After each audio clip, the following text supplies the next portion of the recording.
Assalamualaikum warahmatullahi wabarakatuh.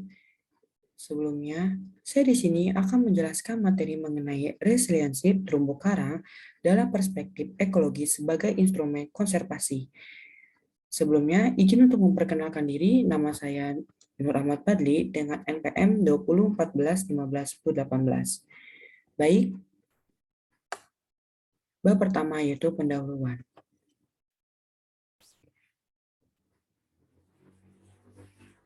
Di mana terumbu karang merupakan salah satu ekosistem di bumi yang paling produktif dan paling kaya dari segi hayati.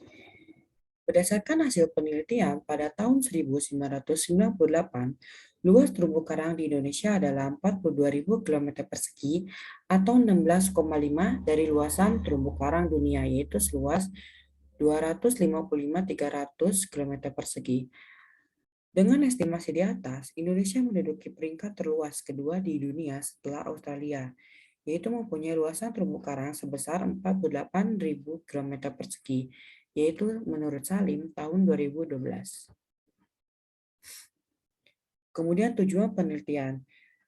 Hal ini bertujuan untuk kajian mengenai resiliensi terumbu karang diperlukan untuk mendukung pengelolaan terumbu karang sehingga dapat membantu terumbu karang dalam mengatasi tekanan maupun kerusakan yang terjadi. Bab selanjutnya yaitu metode. Metode yang digunakan pada penelitian kali ini yaitu menggunakan teknik pengumpulan data dalam paper, yaitu studi kepustakaan, yang merupakan suatu teknik pengumpulan data dengan menghimpun dan menganalisis dokumen-dokumen, baik dokumen tertulis, gambar, maupun elektronik, dalam hal ini berupa analisis artikel dari berbagai jurnal dengan menggunakan kata kunci resiliensi terumbu karang dan konservasi, kemudian dianalisis secara deskriptif. Bab selanjutnya yaitu hasil dan pembahasan, di mana pada poin pertama yaitu mengenai keberlanjutan ekosistem terumbu karang, di mana ekosistem terumbu karang merupakan ekosistem yang paling kaya dan produktif di muka bumi. Menurut Brooke, Reitar, Spalding, dan Ferry tahun 2012. Selain itu, terumbu karang mampu memberikan manfaat bagi masyarakat pesisir untuk mencukupi kebutuhan hidupnya. Selain sebagai sumber pangan, terumbu karang juga merupakan sumber pendapatan bagi masyarakat pesisir. Kemudian, terumbu karang merupakan asosiasi di lautan yang terbentuk seluruhnya oleh kegiatan biologis, di mana terumbu karang adalah endapan-endapan masif yang penting dari kalsium karbonat, terutama dihasilkan oleh karang dengan sedikit tambahan dari alga berkapur dengan organisme-organisme lain yang menghasilkan kalsium karbonat menurut Nibaken tahun 1992. Kemudian manfaat langsung yang diberikan oleh terumbu karang yaitu sebagai habitat organisme lainnya dalam mencari makan yaitu feeding ground, kemudian tempat asuhan dan pembesaran nursery ground, dan tempat pemijahan atau spawning ground. Selain itu sebagai pariwisata bahari dan lain-lain. Kemudian manfaat langsung yang diberikan oleh terumbu karang yaitu sebagai pelindung pantai maupun dari terpaan gelombang dan penahan abrasi menurut Aldila tahun 2014.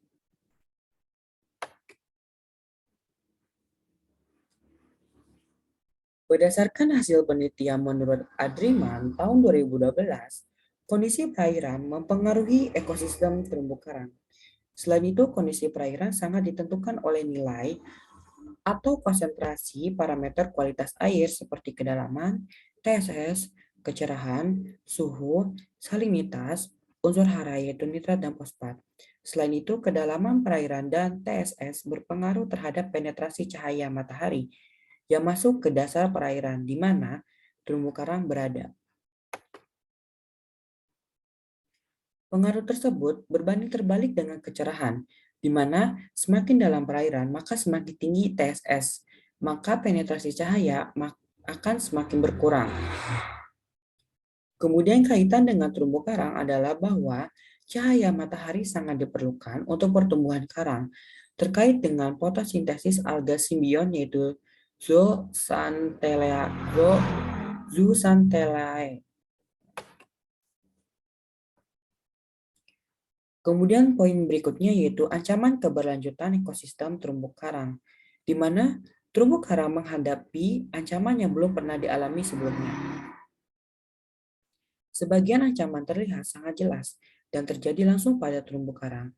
Sebagai contoh, misalnya mengenai tingkat penangkapan ikan sekarang ini tidak lestari pada sebagian besar terumbu karang di dunia dan mengarah pada kepunahan.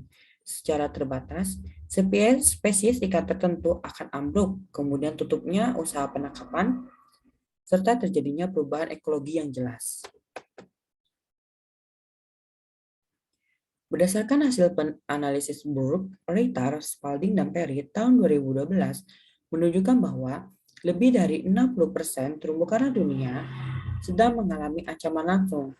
Hal ini disebabkan lebih dari sumber penyebab setempat, termasuk penangkapan berlebihan dan merusak terumbu karang, kemudian pembangunan pesisir, pencemaran yang berasal dari das, serta pencemaran maupun kerusakan yang berasal dari laut. Kemudian dapat kita lihat pada gambar 2.1, di mana terdapat terumbu karang yang terancam oleh setiap jenis ancaman setempat dan gabungan ancaman.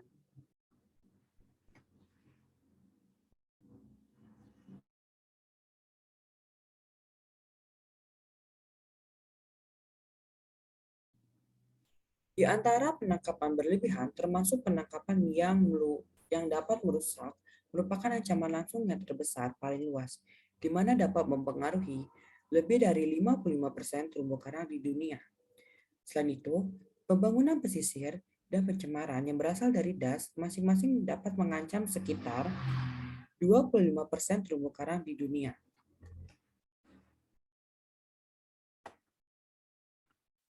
Kemudian pencemaran dan kerusakan yang berasal dari kapal tersebar luas dapat mengancam sekitar 10% terumbu karang di dunia. Hal ini dapat kita lihat pada gambar yang 2.1 tadi.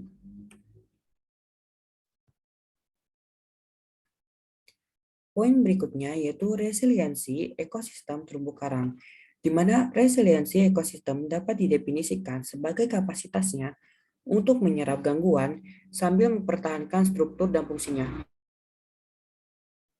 Menurut Holling tahun 1973. Faktor resiliensi meningkatkan kapasitas komunitas terumbu karang untuk pulih setelah kejadiannya gangguan.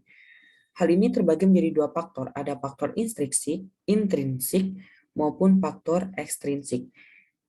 Faktor yang pertama ialah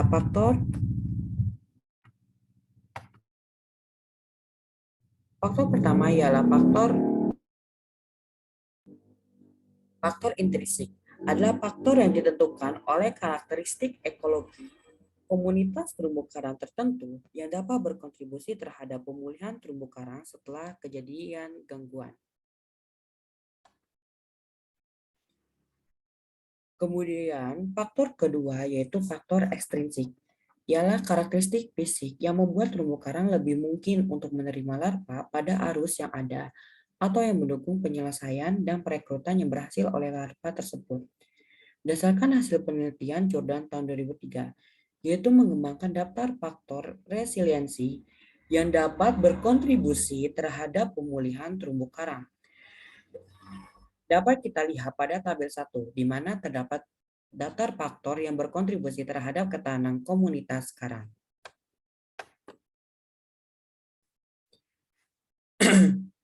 Selain itu, terumbu karang adalah sistem yang beragam, yang dapat menyediakan layanan ekosistem kunci dan mengalami gangguan antropogenik yang meningkat. Selain itu, alga pengembalaan oleh ikan herbivora berkontribusi pada pemeliharaan terumbu karang yang didominasi oleh karang. Sampai saat ini, hanya ada sedikit sifat-sifat yang mengarah keragaman respons di antara ikan herbivora.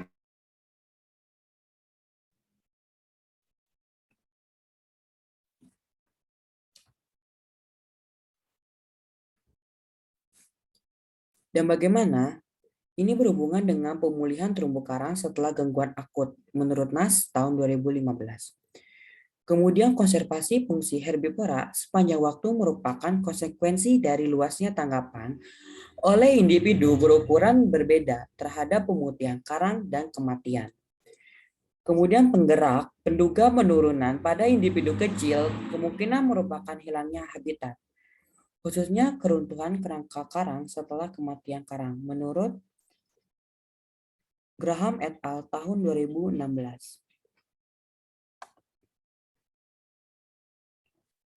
Poin selanjutnya yaitu hubungan resiliensi dengan konservasi terumbu karang.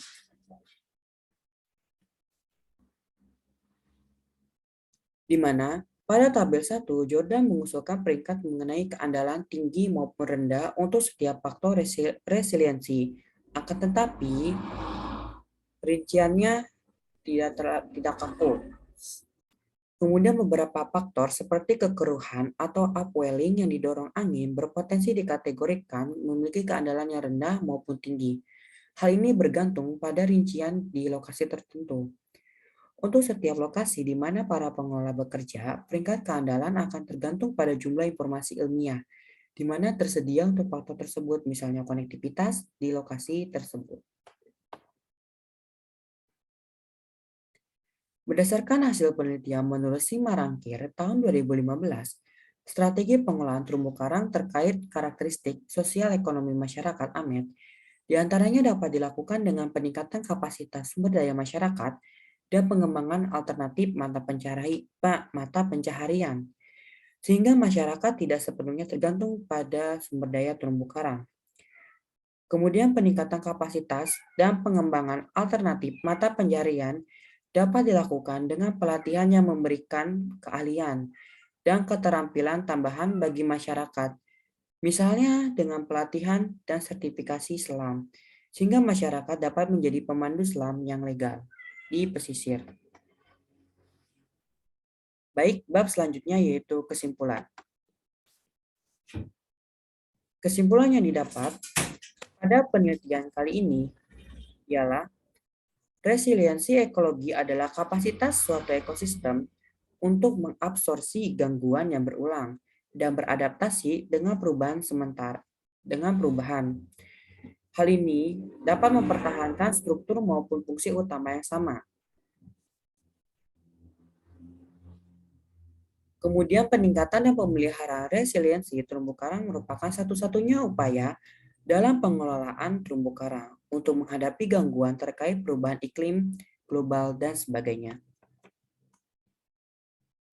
Dan berikut merupakan sumber yang saya gunakan, yaitu menurut Han Hidayani, S. dan Saria,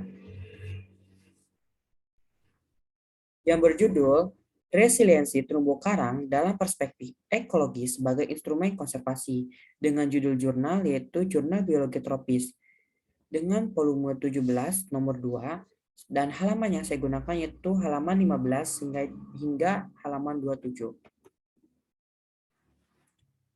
Baik, terima kasih atas perhatiannya.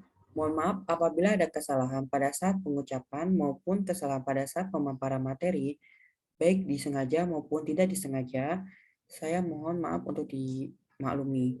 Wabillahi taufiq wal hidayah. Wassalamualaikum warahmatullahi wabarakatuh.